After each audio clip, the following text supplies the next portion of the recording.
small, dusty road led into the village, where a young boy, no more than 10, walked slowly, dragging a worn-out suitcase behind him. His clothes were tattered, and his eyes, though young, held a depth of sadness far beyond his years.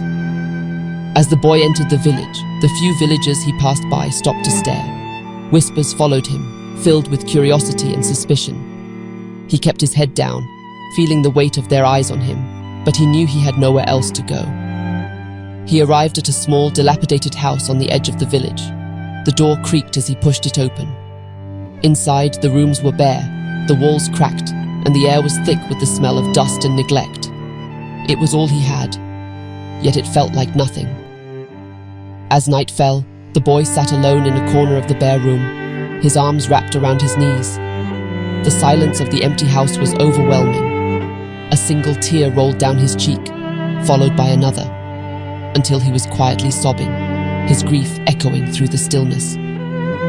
He reached into his pocket and pulled out a small, crumpled photograph, a faded image of a happy family.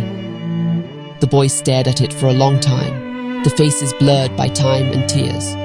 This was all he had left, a memory he clung to, even as it filled him with pain. The boy knew he had to move forward, but the future seemed uncertain and frightening. As the first light of dawn broke through the window, he stood up, wiped his tears, and took a deep breath. It was time to face whatever lay ahead, even if he had to do it alone.